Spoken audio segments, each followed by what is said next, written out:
नमस्ते, मैं हूँ रवीन गौतम और आप देख रहे हैं ब्लंटली स्पीकिंग। आज हम चर्चा करने जा रहे हैं कि 2024 का जो इंटरिम बजट 1 फरवरी को आने वाला है, वो बजट कैसा होगा? क्योंकि आम बजट होता है और जनता को, चाहे वो सैलरीड क्लास हो, चाहे वो इन्वेस्टर्स हो, चाहे बिज़नेस क्लास हो, तो हर ग्रुप को इस बजट से बहुत उम्मीदें होती हैं। तो आज की जो चर्चा हम करने जा रहे हैं, एडवांस में हम समझना चाहते हैं कि बजट से क्या उम्मीदें हमें रखनी चाहिए। और चूंकि बजट की जो आज हम चर्चा करेंगे वो एसएमसी ग्रुप के सीएमडी सुभाष अग्रवाल जी के साथ करेंगे, तो सबसे पहले हम उनसे यही समझेंगे कि इस बजट का शेयर मार्केट के ऊपर क्या असर पड़ सकता है। सुभाष जी, आपका बहुत बहुत स्वागत है। नमस्ते। धन्यवाद रविंदर जी। गुड जी, evening. Yes. Good evening. Subhash ji, जो ये बजट आने वाला है 2024 का, फरवरी में चुनाव से पहले, तो इस बजट से आपको क्या उम्मीदें हैं, जनता को क्या उम्मीदें रखनी चाहिए, थोड़ा सा बताएं। देखिए रविंदर जी, ये बजट जो है इंटरिम बजट है या वोट ऑन अकाउंट है। ओके। तो इसका मतलब ये है कि जनरल इलेक्शन से पहले जो सरकार को खर्चा करना पड़ता है उसकी परमिशन लेते हैं लोकसभा में। जी। ठीक है ना जी। तो इसमें बहुत ज़्यादा उम्मीद नहीं कर सकते, लेकिन फिर भी बहुत चीज़ें रैशनलाइजेशन करनी होती है। तो सबसे पहले तो मैं ये कहूँगा फिस्कल डेफिसिट। हम्म। फिस्कल डेफिसिट जो टारगेट था 5.9% मार्च 24 तक, एक तो ओके। उसको इनको रखना है। और नेक्स्ट ईयर का जो टारगेट है वो देना है। हम्म। तो मैं समझता हूँ कि 5.9 या 5.8 पर ये डिसिप्लिन मेंटेन कर लेंगे फिस्कल डेफिसिट को। और नेक्स्ट ईयर का जो टारगेट है वो 5.4% के आसपास उम्मीद है कि फाइनेंस मिनिस्टर इसको रखेंगे। 24-25 फिस्कल का। डेफिसिट का जीडीपी का 5.4%। जी। और देखिए, एग्रीकल्चर को बूस्ट करेंगे, हम्म। मैन्युफैक्चरिंग को बूस्ट करने की उम्मीद होगी। और क्योंकि मैन्युफैक्चरिंग का ये जीडीपी में परसेंटेज बढ़ाना चाहती है गवर्नमेंट। और इंफ्रास्ट्रक्चर स्पेंडिंग, कैपेक्स एक्सपेंडिचर, देखिए ये हम्म। लास्ट 5 ईयर से इंफ्रास्ट्रक्चर में एलोकेशन बढ़ता जा रहा है। जैसे लास्ट ईयर 10 लाख करोड़ था, उससे पहले 7.5 लाख करोड़ था। इस साल मैं सोच रहा हूँ 12.5 लाख करोड़ की उम्मीद है कि ये 12.5 लाख करोड़ रुपए एलोकेट कर देंगे इंफ्रास्ट्रक्चर स्पेंडिंग में। मतलब इसमें 2.5 लाख करोड़, रोड, 2.5 लाख करोड़ जो हर साल बढ़ा रहे हैं, वो उम्मीद कर रहे हैं कि इस साल 2.5 लाख करोड़ और बढ़ाएंगे। नहीं ऐसा नहीं है। पहले 5 लाख करोड़ था, फिर 7.5 लाख करोड़। हाँ, मतलब वो ऑन एन एवरेज बढ़ रहा है 2.5 लाख करोड़, आप सही कह रहे हैं एब्सोल्यूट अमाउंट में। और जी। यह है कि 20, 25, 30% बढ़ा सकते हैं, 12 से 13 लाख करोड़ कर सकती है। और जी। क्योंकि ये कैपिटल एक्सपेंडिचर को हम बढ़ाते हैं इंफ्रास्ट्रक्चर में, तो इससे हमारा अ, जो प्रोडक्टिविटी है वो कई टाइम बढ़ती है, जीडीपी बढ़ता है।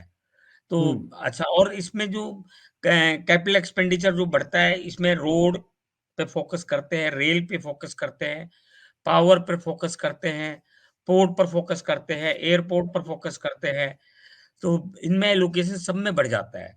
तो उनसे जितनी रिलेटेड इंडस्ट्रीज हैं, उनमें सब में बूस्ट बढ़ता है, मैन्युफैक्चरिंग में भी बूस्ट बढ़ता है, डिफेंस सेक्टर में भी बूस्ट बढ़ता है। तो ये सारी इंडस्ट्री को फायदा होता है। सारी तो इंडस्ट्री को फायदा होता है। सुभाष जी, जो ये आम बजट आने वाला है, इंटरिम बजट आने वाला है, तो इस इंटरिम बजट में क्या प्राविधान हो, किस तरह का बजट आए जिससे शेयर मार्केट को बूस्ट मिले और निफ्टी, सेंसेक्स, ये सब न्यू हाई बनाने की तरफ निकल पड़े? ऐसा क्या उम्मीद की जा सकती है, ऐसा क्या होना चाहिए जिससे ये हमें देखने को मिले शेयर मार्केट? देखिए रविंदर जी, एक तो इकोनॉमी से डायरेक्टली रिलेटेड है। तो जो बजट के अंदर मैंने बताया था, कैपिटल एक्सपेंडिचर एलोकेशन बढ़ा दें, जी। बेसिक एग्जम्पशन इनकम टैक्स के अंदर बढ़ा दें, ताकि लोगों के पास पैसा ज्यादा बचे और वो इन्वेस्ट करे। तीसरा जो हम्म। है कैपिटल मार्केट से रिलेटेड, तो कैपिटल जी। मार्केट से रिलेटेड है सिक्योरिटी ट्रांजैक्शन टैक्स और कमोडिटी ट्रांजैक्शन टैक्स। क्या है कि वर्ल्ड के अंदर सबसे ज्यादा टैक्स, जो ट्रांजैक्शन कॉस्ट है, वो ब्रोकर्स पे, इन्वेस्टर पे सबसे ज्यादा पड़ रही है।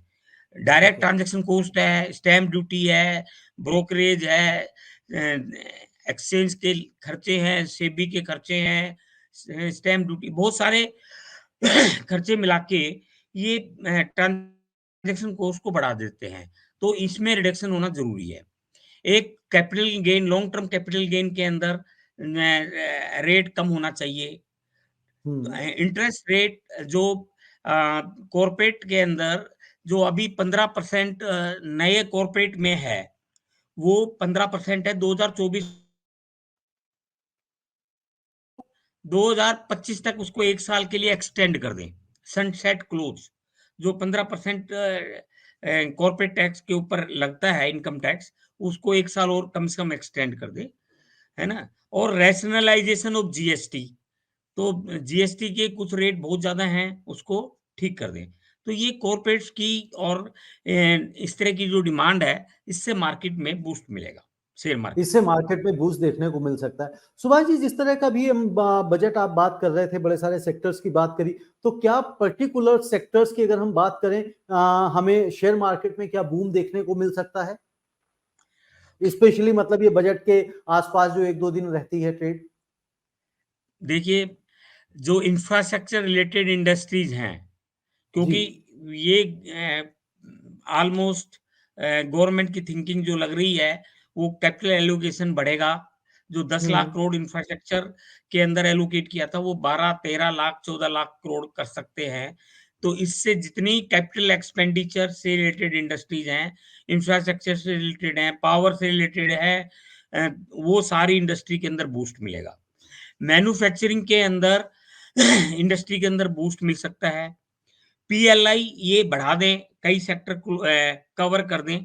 लेबर इंटेंसिव यूनिट को ये कवर कर दें, उसमें पीएलआई स्कीम जोड़ दें, क्योंकि लाइक टॉयज है, स्किल डेवलपमेंट इंडस्ट्री, उनको सबको फिर ये सपोर्ट मिल सकता है। फुटवियर, जीएसटी को रैशनलाइज कर दें, तो जैसे ऑटो इंडस्ट्रीज हैं, उनमें कईयों में 28% तक है, कईयों में 18 है। ऑटो पार्ट्स के अंदर अ ये नेशनल ट्रांसपोर्ट इंडस्ट्री ये इम्प्लीमेंट कर दे, तो इनसे सबको, ऑटो इंडस्ट्री को भी बूस्ट मिलेगा, स्मॉल स्केल इंडस्ट्रीज को बूस्ट मिलेगा। Interest subvention scheme affordable housing के अंदर ये भी एक्सटेंड कर दे, जो 2024 में खत्म हो रही है, 2025 तक कर दे। और अफोर्डेबल हाउसिंग के अंदर जो 25 लाख है, वो 35 लाख का कर दें। बेसिक एग्जम्पशंस लिमिट बढ़ा दें। जो न्यू टैक्स रिजीम है, उसकी लिमिट बढ़ा दें। एटीसी का सेपरेट सेक्शन कर दें, एटीडी का सेपरेट सेक्शन कर दें। तो इनसे शेयर मार्केट को बड़ा बूस्ट मिलेगा, और काफ़ी इंडस्ट्रीज को, मैंने बताया, ऑटो, फार्मा, ये इंफ्रास्ट्रक्चर रिलेटेड सारी फैक्ट्रीज, डिफेंस, रेलवेज से रिलेटेड, ये सारी इन सारे सेक्टर्स को बूस्ट मिलेगा। स्मॉल स्केल इंडस्ट्रीज, स्टार्टअप्स में क्लैरिटी प्रोवाइड कर दें, है नी? तो अभी भी जी। बहुत सारे कई तो रूल्स, गवर्नमेंट को कुछ नहीं करना, कई सिंप्लीफाई करना है, ईज़ ऑफ डूइंग बिज़नेस करना है, तो ये सब करने से फ़र्क पड़ जाएगा। सिंप्लीफाई कर दें तो फर्क पड़ जाएगा। सिंपल। सुभाष जी, जिस जिस तरह से मिडिल क्लास का हाँ, जो न्यू डिजाइन में 7 लाख का डिडक्शन का हो गया है कि मिनिमम 7 लाख तक का उनको छूट मिल गई है, क्या आपको लगता है कि इस बार जो है ना ये 7 लाख की लिमिट को और बढ़ा सकते हैं, और अगर क्या लिमिट बढ़ाते हैं तो इसका क्या कोई शेयर मार्केट पे भी हम पॉजिटिव असर देखेंगे? डेफ़िनिटली शेयर मार्केट में लिमिट बढ़ाते हैं, 7 से 8 लाख कर देते हैं, तो जो लोगों के पास पैसा बचेगा, वो सेविंग्स होगी, तो वो शेयर मार्केट में भी जाएगी। और जैसे मैंने कहा कि एक शेयर मार्केट के लिए डीपनिंग ऑफ बॉन्ड, बॉन्ड के हम्म। अंदर अभी अभी हमारा बॉन्ड वाइब्रेंट बॉन्ड मार्केट नहीं है, इसको करने हम्म। की बहुत ज़रूरत है। तो और इसके लिए इनको स्पेशल एफर्ट्स पुट करने पड़ेंगे। और जैसे इंटरेस्ट रेट मैं समझ रहा हूँ, अभी इंटरेस्ट रेट क्या हो रहा है कि यूएस के अंदर अ, अभी नहीं लग रहा कि वहाँ पे इंटरेस्ट रेट अभी घटेगा, है हम्म। नहीं? क्योंकि कई फैक्टर हैं। वहाँ पे एक तो बॉन्ड के रेट वहाँ पे थोड़े बढ़ रहे हैं, है नहीं? क्रूड के प्राइसेज़ दोबारा से बढ़ गए हैं। वेस्ट एशिया के अंदर जो लड़ाई वगैरह चल रही है, वॉर वगैरह चल रहा है, वो अभी बढ़ा ही हुआ है। तो ये सब फैक्टर को देखते हुए वहाँ पे इंटरेस्ट रेट अभी घटेगा नहीं, तो जब उनका नहीं घटेगा, तो हमारा भी इमीडिएट हम जो सोच रहे थे कि इंटरेस्ट रेट जल्दी घट जाएगा, वो अभी नहीं घटेगा। तो उससे नहीं थोड़ा-सा इंडस्ट्री को नेगेटिव रहेगा, तो वो नेगेटिव। असर डालेगा इकोनॉमी के ऊपर। तो इकोनॉमी पे असर डालेगा, लेकिन जैसे जिस तरह से मैं भी पूछ रहा था कि भाई क्या चीजें कर दे जिसकी वजह से मार्केट जो है ना प्लस में चली जाएगी। अगर ऐसा किस तरह का बजट आए, क्योंकि देखिए सारे हाइपोथेटिकल क्वेश्चंस हैं कि अगर किस तरह का बजट आ जाए जिसकी वजह से मार्केट निगेटिव में भी जा सकती है क्या? देखो, मैंने अगेन बताया कि ये सारी विश लिस्ट है, कॉर्पोरेट्स जी, की, जी, जनरल आदमी की, क्योंकि वोट ऑन अकाउंट है, तो गवर्नमेंट अभी इसमें बहुत कुछ नहीं कर सकती, लेकिन थोड़ा बहुत कुछ कर सकती है।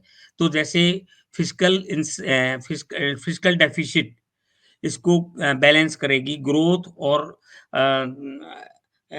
फिस्कल डेफिसिट दोनों को ये बैलेंस रखेंगे। और दूसरी छोटी-मोटी जो रैशनलाइज़ेशन है, वो मैं समझता हूँ गवर्नमेंट कर देगी, है नहीं?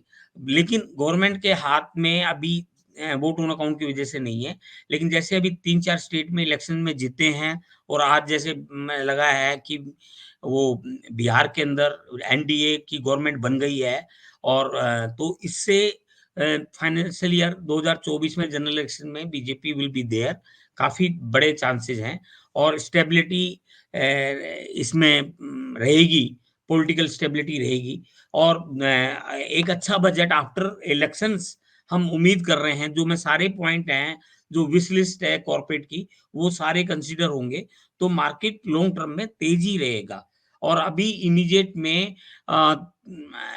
इनके हाथ में ज़्यादा कुछ नहीं है, तो मार्केट अभी ये सोचते हुए कि भी आगे जो बजट आएगा उसमें बहुत सारी डिमांडें एक्सेप्ट हो जाएगी, ये सोचते हुए मार्केट गिरेगा नहीं और गिरता है तो एक फंडामेंटल आम आदमी के लिए फंडामेंटल है कि वो 21,000 के आसपास अपनी पोजीशन ले सकते हैं लॉन्ग टर्म के लिए।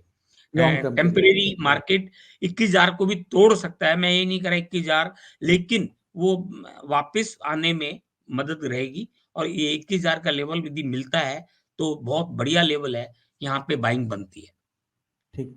सुभाष जी, जिस तरह से हम बात कर रहे हैं कि भई ये इलेक्शन से बिल्कुल पहले बजट आ रहा है, तो क्या यह बजट चुनावी बजट भी हो सकता है? मसलन कि भई जो किसान हैं, किसानों के लिए भी कुछ उसमें प्रोसीजर किया जाए, जो गवर्नमेंट एम्प्लॉइज़ हैं, उनके लिए भी कुछ ऐसे प्रोविज़न किए जाएँ जिससे उनको सबको अच्छा लगे कि और जो फर्स्ट टाइम वोटर्स हैं, उनके लिए भी कुछ लुभावने उसमें किया जा सकता है क्या? अगर वो किया जाएगा तो किस तरह का वो बजट होगा? क्या प्राविधान आपको दिखते हैं कि उसमें अगर कर सकते हैं? नहीं देखो, यदि इनकम टैक्स की जो बेसिक एग्जम्पशन लिमिट बढ़ा दें, तो जी, सभी को फ़ायदा है। मिडल इनकम जी, को भी फ़ायदा है, सभी को फ़ायदा है। किसानों के लिए ये इलेक्ट्रिसिटी हर गाँव में रूरल स्पेंडिंग करेंगे ही करेंगे, ये लग रहा है क्योंकि ये रूरल स्पेंडिंग और फिस्कल डेफिसिट इन दोनों का ये बैलेंस करेंगे। तो थोड़ा बहुत लुभावना बजट रहेगा, वोट ऑन अकाउंट होने के बावजूद भी। किसानों को एलोकेशन ज़्यादा कर देंगे, उनके लिए बेनिफिट के लिए कुछ सब्सिडी वगैरह बढ़ा देंगे, मनरेगा में कुछ एलोकेशन ज़्यादा कर देंगे, फूड सब्सिडी बढ़ा देंगे, है नहीं? फर्टिलाइज़र सब्सिडी थोड़ा इंक्रीज़ कर सकते हैं, थोड़ा लुभावना रहेगा क्योंकि इलेक्शंस हैं और थोड़ा ग्रोथ ओरिएंटेड भी रहेगा, मैं कैपिटल एक्सपेंडिचर भी बढ़ाएँगे, तो बैलेंस करना पड़ेगा इनको, है और उसको देखते हुए गाँवों के लिए ये प्रो रूरल बजट ज़रूर मैं उम्मीद कर रहा हूँ। इवन दो ये हम वोट ऑन अकाउंट कह रहे हैं, फिर भी कुछ ना कुछ बेनिफिट रूरल लोगों को मिलेगा और प्रो आम रूरल लोगों बजट को हो सकता है। बेनिफिट मिल सकता है। एटीसी की सेपरेट डिडक्शन कर सकते हैं, एटीडी में अमाउंट बढ़ा सकते हैं, इंश्योरेंस जैसे इंश्योरेंस पे जीएसटी लगता है, उसको कम कर सकते हैं या खत्म भी कर सकते हैं। तो कुछ चीज़ें पब्लिक के आम आदमी के बेनिफिट के लिए भी कुछ करेंगे और कुछ चीज़ें ग्रोथ के लिए भी करेंगे। तो ये दोनों का बैलेंस करेंगे और फिस्कल डेफिसिट को भी मेंटेन करेंगे।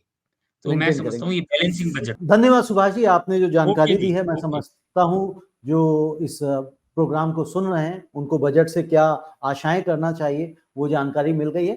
यदि आपके कोई सवाल हो तो आप लिख भेजिए, हम सुभाष जी से उसके प्रश्न पूछ लेंगे आपसे। धन्यवाद, नमस्ते। धन्यवाद। नमस्ते सुभाष। नमस्कार।